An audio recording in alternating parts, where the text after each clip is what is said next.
What's going on, everyone? I'm here to talk about Silo Season 1 on Apple TV Plus. I just finished the series last week, and I really enjoyed myself with this one. So let's get into it. So I'm going to try to keep this spoiler free. So episode 1 opens up with our Sheriff Halston and his wife living life in the silo, and his wife finds something that causes her to kind of essentially go down a rabbit hole about why they're all living in a silo, and is it, are they being lied to? Is the outside really not habitable? Like the founders were the ones who set all these rules. Who are they? There's a lot of questions here about their existence and why they're living in this place. And it kind of, she finds something that sets her down a path that essentially leads to a mystery as to what happens to her, which then her husband, Halston the sheriff, follows the same similar path, which leads him to the same place. And at the very end of episode 1, we get introduced to Rebecca Ferguson's character, Juliet Nichols, who ends up actually being the main character of the series. So into episode 2, we get a little bit more of Halston, but pretty much that's it for Halston and his wife, aside from name drops and a couple flashbacks. And then it's Juliet's show.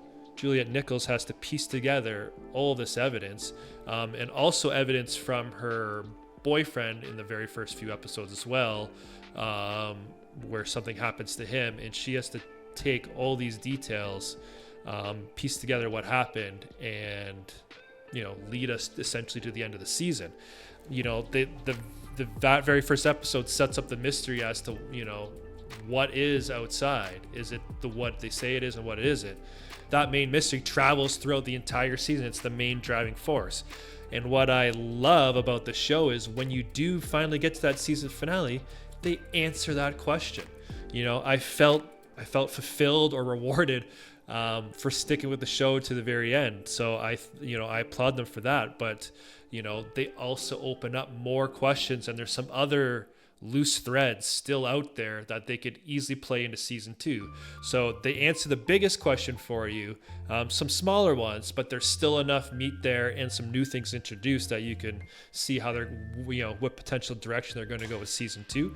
All right, so the cast was great. As mentioned, Rebecca Ferguson does a great job as Juliet Nichols. She's our main character who pieces together all the evidence as she goes through. And she interacts with a few different characters who give great performances. One being Common. Common plays Robert Sims, and I think this is the first, I don't know if this is the first thing I've seen Common act in, but he does a really good job, and he's very intimidating when he needs to be. And also there's some layers underneath there too when you start to learn him a little bit more about his family life and what his kind of motivations are, like in his, in his current position.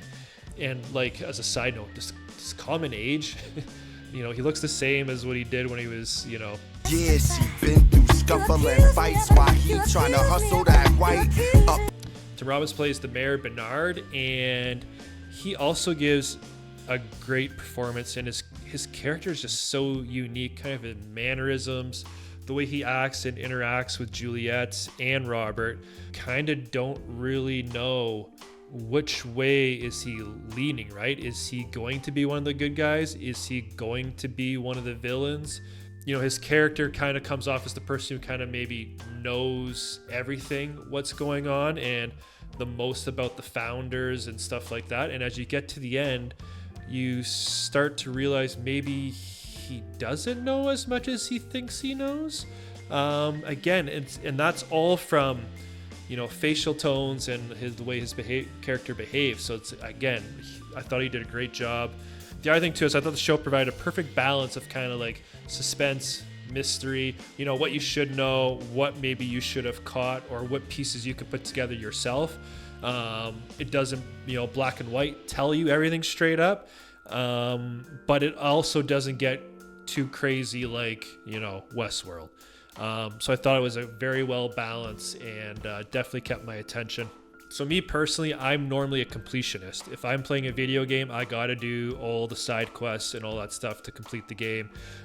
Movies and TV shows, I'd be the same way. If I sat down and watched episode 1 of a 10 episode series, I would feel I have to complete the rest of that series just to see where it went and give it a chance. I can't do that anymore at my current stage in my life. You know, with 2 young kids, a full-time job, and all the other things, you know, adults have to do. I really start picking and choosing what I'm going to waste my time on. And there's been a few series I've been excited about over the last couple of years that I've started up and have just quit because I'm just not that motivated or interested to get back into it if it hasn't caught my attention. And, you know, this one was not like that. You know, I was hooked right from the first episode. You know, this was an episodic release format, so we get one every week. Had it been fully available for binging, I probably would have binged this one. I had a really good time with it. To give it a score out of 10, if you follow my live reviews, we tend to score pretty harshly. This is a solid 8.5. That's a solid 8.5, and that's a very good score, and it's a great score for season 1 of the show. It was really, the pace was great. You knew they had an exact story they wanted to tell, and, you know, they kind of got there in the end without a lot of, you know, there wasn't a lot of filler, so to speak. I thought it was really, really well done. You know, I'm looking forward to season 2, and you know, that will wrap up my review. So let me know in the comments, did you enjoy this series? Have you given this series a chance? What you thought of it? And we'll see you all in the next video. Peace out, everyone.